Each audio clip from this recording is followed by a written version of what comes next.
Hello दोस्तों, स्वागत है आप सभी का आपके अपने YouTube channel study with Prajapati पर।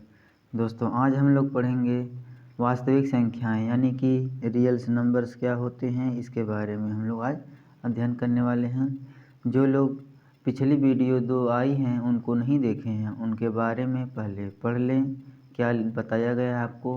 आपको जो भी बताया गया है वो डिटेल से बताया गया है। तो पहले आप लोग पार्ट 1 पार्ट 2 पढ़िए, फिर उसके बाद में पार्ट नंबर 3 भी पढ़िए, ठीक है।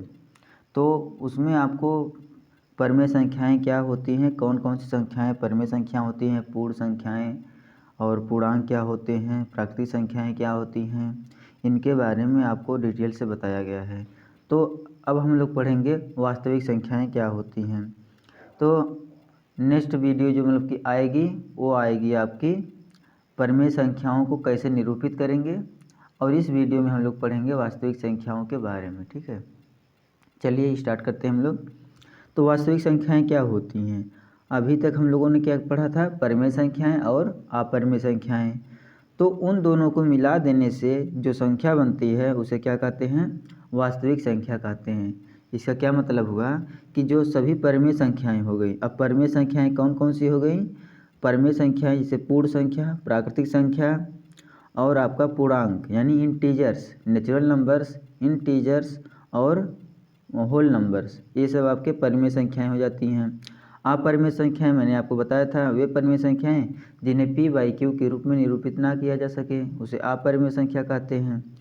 इनके संग्रह को वास्तविक संख्याएं कहते हैं यानी कि रियल्स नंबर कहते हैं। अब संख्या चाहे परिमेय हो चाहे अपरिमेय, ठीक है।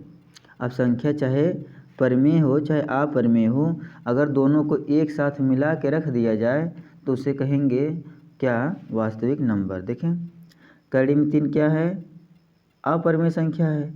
3.56 के ऊपर बार लगा है यानी कि ये क्या है, एक परिमेय संख्या है। -11/12 क्या है, ये भी एक परिमेय संख्या है। 0.333 ये भी क्या है, एक परिमेय संख्या है। 10 क्या है, परिमेय संख्या है। 3.75 क्या है, एक परिमेय संख्या है। पाई एक अपरिमेय संख्या है, ठीक है। तो इनके संग्रह को मिला के क्या कहते हैं, वास्तविक नंबर कहते हैं यानी कि रियल्स नंबर्स कहते हैं। अब देखेंगे संख्या कितने प्रकार की होती है। मैं आपको फिर से रिवाइज करा रहा हूँ, जो भी हम लोग अभी पढ़े थे लास्ट में देखेंगे क्या लिखा हुआ है। तो यहाँ पर देख पा रहे होंगे लिखा है संख्या। अब संख्या कितनी प्रकार की होती है, संख्या मूल रूप से संख्या 2 प्रकार की होती है। कितनी प्रकार की होती है, 2 प्रकार की। एक तो हो गई वास्तविक संख्या और दूसरी हो गई काल्पनिक संख्या।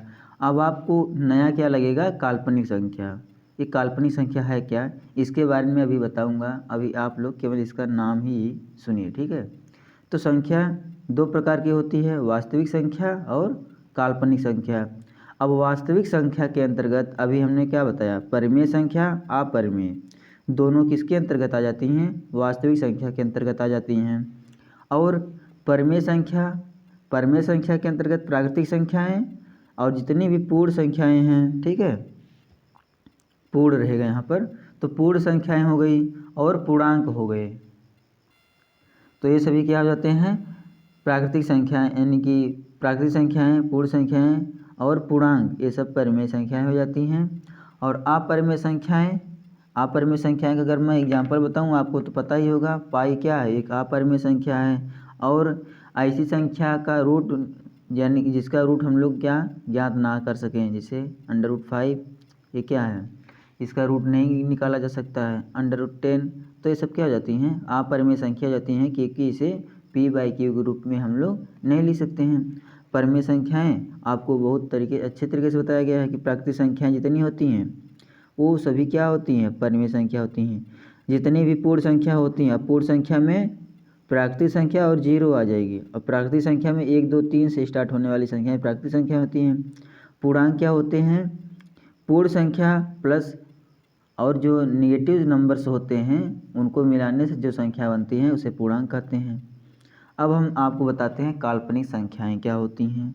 देखेंगे वे संख्याएं जो वास्तविक संख्या नहीं होती हैं काल्पनिक संख्या कहलाती हैं।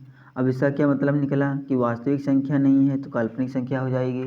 इसका मतलब ये निकलता है कि यदि कोई पहली बात, काल्पनिक संख्या को आई से डिनोट करते हैं, यानी कि आई से प्रदर्शित करते हैं, ठीक है।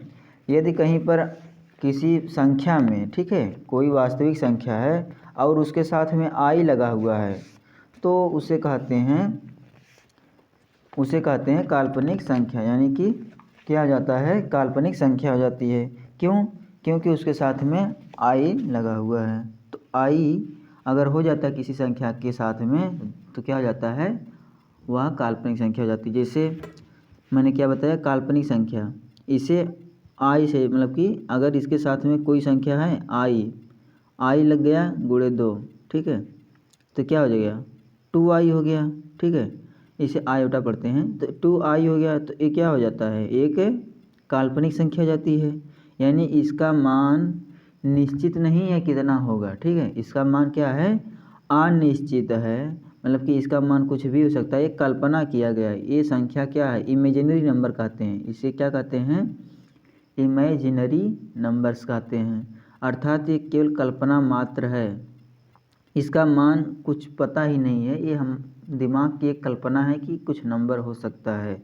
तो नंबर क्या है, जब काल्पनिक संख्या का जब वास्तविक संख्या में गुणा होगा तो ये भी क्या बन जाती है, काल्पनिक संख्या बन जाती है, ठीक है। तो यही है, ज़्यादा कुछ नहीं है इसमें। तो काल्पनिक संख्या का चाहे कोई परिमेय संख्या हो चाहे अपरिमेय हो, ठीक है, अगर उसमें गुणा हो गया तो भी क्या बन जाती है, एक इमेजिनरी नंबर्स बन जाता है, ठीक है, क्या बन जाता है, एक काल्पनिक संख्या बन जाता है। देखेंगे अब आपको क्या दिख रहा है, काल्पनिक संख्या, यानी कि देखेंगे a plus minus b i एक काल्पनिक संख्या है, एक काल्पनिक संख्या नहीं है, ठीक है। क्यों? क्योंकि यह एक सम्मिश्र संख्या है। अब सम्मिश्र का क्या मतलब हो गया, जब वास्तविक और काल्पनिक संख्याएं दोनों साथ में आ जाए, जैसे 4, ठीक है, 4 क्या है, वास्तविक संख्या है, प्लस 2i।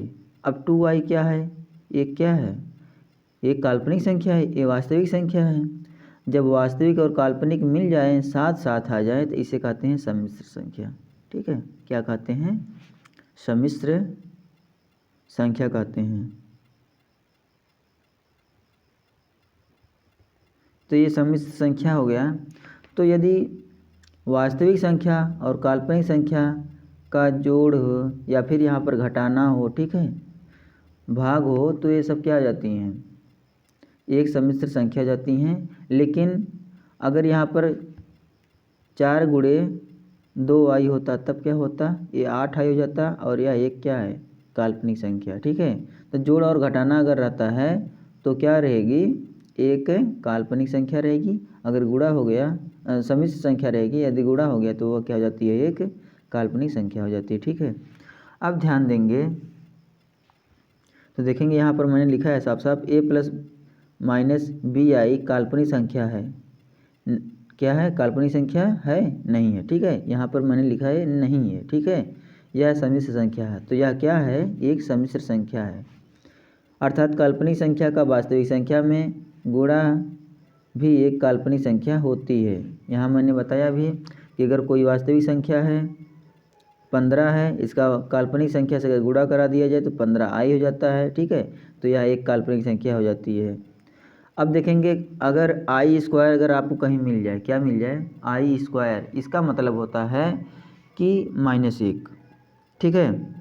अगर मैं लिख दूँ यही 15i स्क्वायर कर दूँ, ठीक है, आई स्क्वायर से गुणा करूँ आई स्क्वायर से, ठीक है, तो ये क्या हो जाता है, -15 हो जाता है और यह एक क्या हो जाती है, परिमेय संख्या हो जाती है और वास्तविक संख्या भी हो जाती है साथ ही साथ में, ठीक है।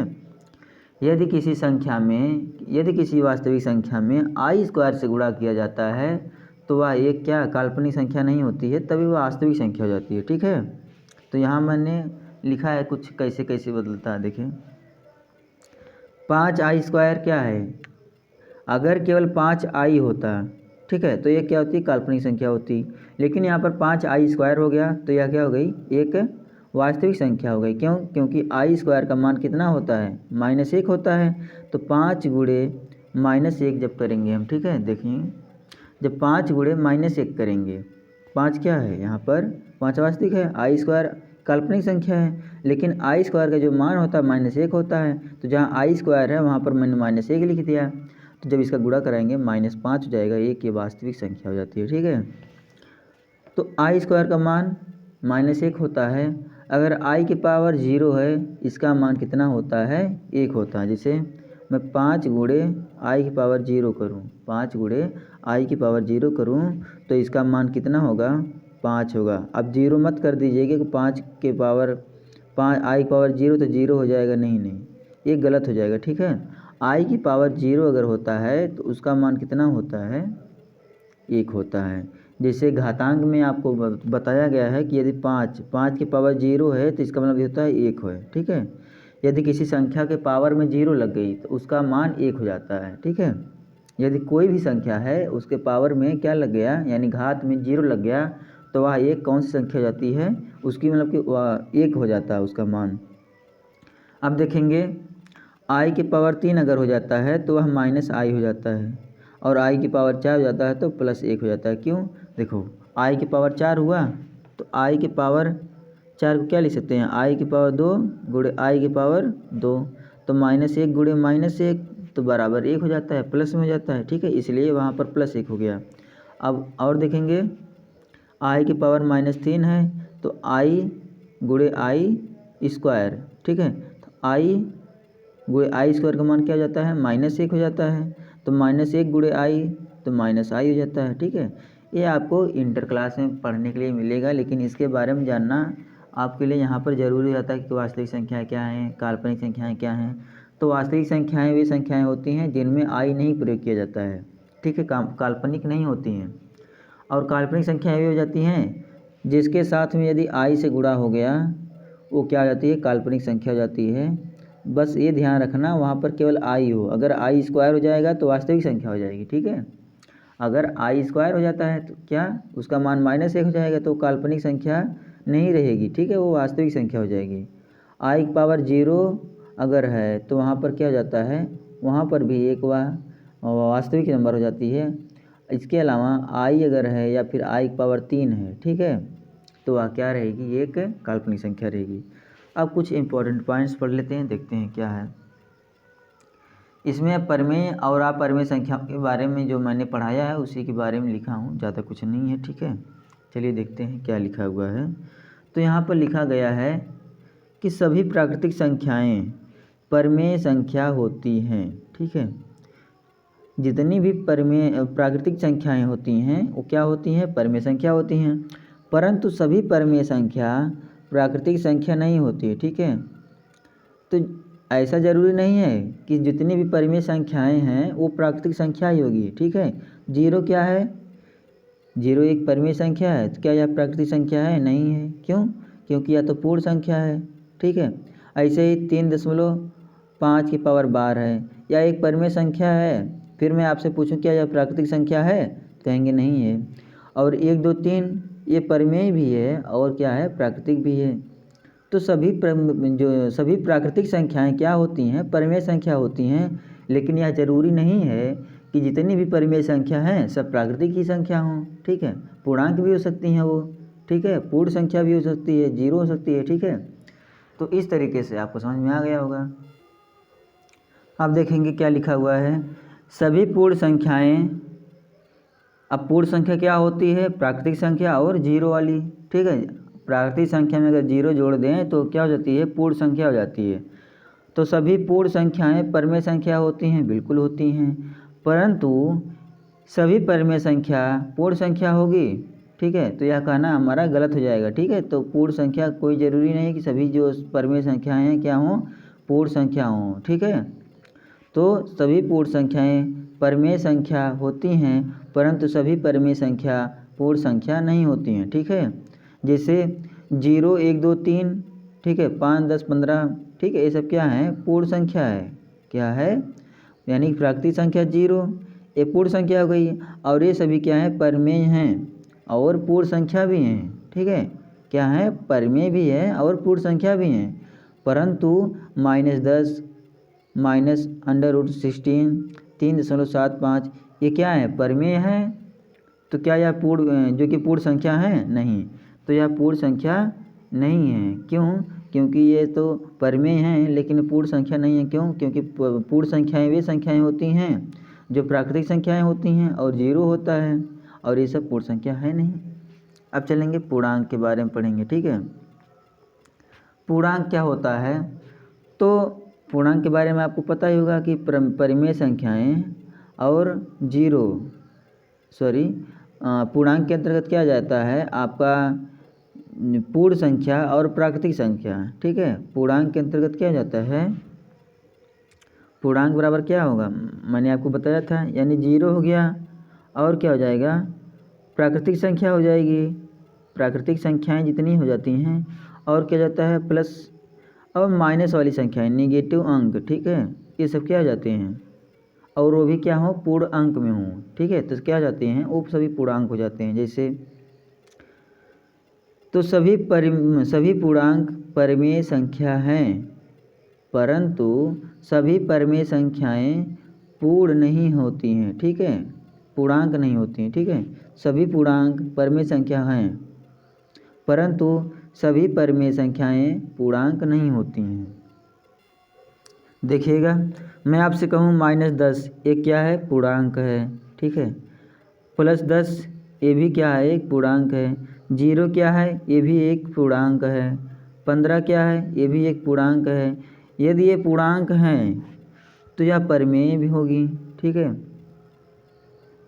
यदि कोई संख्या पूर्णांक है तो वह परिमेय होगी, लेकिन मैं यह कहूँ कि जितनी परिमेय संख्याएं हैं सब पूर्णांक होंगी तो यह गलत हो जाएगा, ठीक है।